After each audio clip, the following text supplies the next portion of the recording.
Saya ingin mulai dengan yang pertama adalah penanganan kejahatan perdagangan manusia di bidang online scam yang korbannya adalah WNI. Rekan-rekan yang saya hormati, perlindungan WNI di luar negeri selalu menjadi salah satu prioritas pelaksanaan politik luar negeri Indonesia. Upaya besar ini baru ini dilakukan, teman-teman tahu, pada saat evakuasi WNI dari wilayah Sudan yang nanti akan saya jelaskan. Nah, di saat yang sama, pada saat kita sedang menangani evakuasi WNI dari Sudan, kita juga memberikan perhatian besar terhadap upaya pelindungan WNI yang menjadi korban perdagangan manusia yang dipekerjakan di online scams. Untuk kasus di Kamboja, kalau teman-teman ingat tahun lalu, saya langsung terjun dan lakukan pembicaraan dengan berbagai pihak, dengan berbagai otoritas di Kamboja. Dan dengan kerjasama dan dukungan yang baik dari otoritas di Kamboja, Indonesia berhasil memulangkan 1.138 WNI korban perdagangan manusia yang dipekerjakan di online scam dari Kamboja. Rekan-rekan, dalam 3 tahun terakhir, kita telah menangani dan menyelesaikan 1.841 kasus online scam. Dari jumlah ini, teman-teman melihat besarnya magnitude dari perdagangan manusia di bidang online scam ini. Dan yang kita lakukan adalah dari membantu fasilitasi shelter pada saat penanganannya setelah mereka dapat kita evakuasi, pendampingan hukum, konseling psikologis, sampai kepada repatriasi kembali ke Indonesia.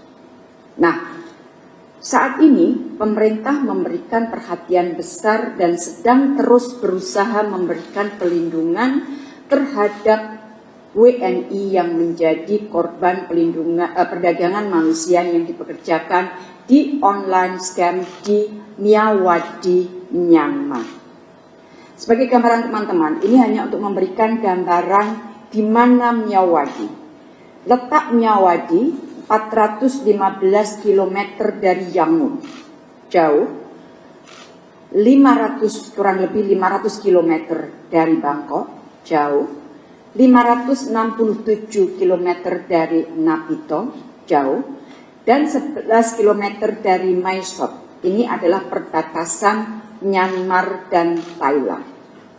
Dan Myawaddy ini merupakan wilayah di mana otoritas pusat Naypyidaw tidak memiliki kontrol secara penuh. Jadi teman-teman bisa membayangkan tantangan yang dihadapi.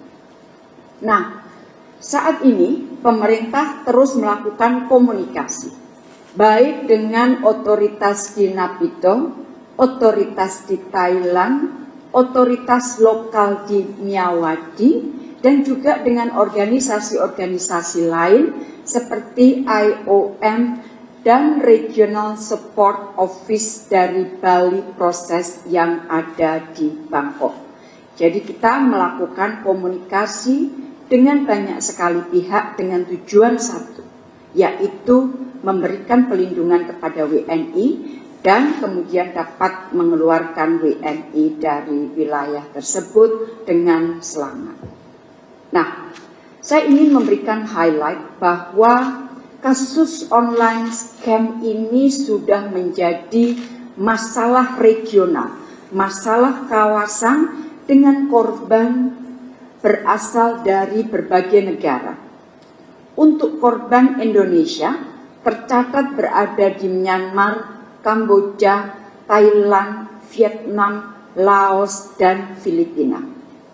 Pagi ini saya mendapatkan laporan dari KBRI kita di Manila bahwa otoritas penegak hukum Filipina bekerja dengan perwakilan negara asing di Manila, termasuk KBRI kita, telah melakukan operasi penyelamatan korban online scam Operasi tersebut berhasil menyelamatkan total 1048 orang yang berasal dari 10 negara, termasuk dari Indonesia. Korban WNI yang berhasil diselamatkan berjumlah 143 orang. KBRI Manila saat ini sedang melakukan pendataan dan akan memfasilitasi repatriasi para korban ke Indonesia. Jadi tadi pagi kita cukup intensif melakukan komunikasi dengan Manila dan juga dengan Pak Direktur PWNI karena ada perkembangan terakhir yang terjadi di Manila. Sekali lagi, angka dan apa yang saya sampaikan mengenai operasi di Manila ini menunjukkan tingginya atau besarnya magnitude dari tindakan kriminal perdagangan manusia yang korbannya adalah warga negara ASEAN. Nah, rekan-rekan, sambil terus menangani masalah di hilir, saya ingin mengingatkan kembali pentingnya pembenahan masalah di hulunya. Diseminasi praktek perdagangan manusia ini perlu terus dilakukan sampai ke tingkat daerah atau bahkan perlu dilakukan sampai ke tingkat desa. Law enforcement, saya ingin ulangi, law enforcement harus betul-betul ditegakkan. Dan jika tidak dilakukan pembenahan di hulu, maka korban akan semakin banyak dari hari ke hari. Korban perdagangan manusia yang dilakukan melalui online scam semakin marak di Asia Tenggara. Dan oleh karena itu, Indonesia sebagai ketua ASEAN berusaha untuk mengangkat isu ini di dalam KTT ke-42 ASEAN nanti. Sudah tahu informasi terbaru belum? Kalau belum, langsung cek YouTube Liputan 6 SCTV. Jangan lupa subscribe, komen, like, dan juga share.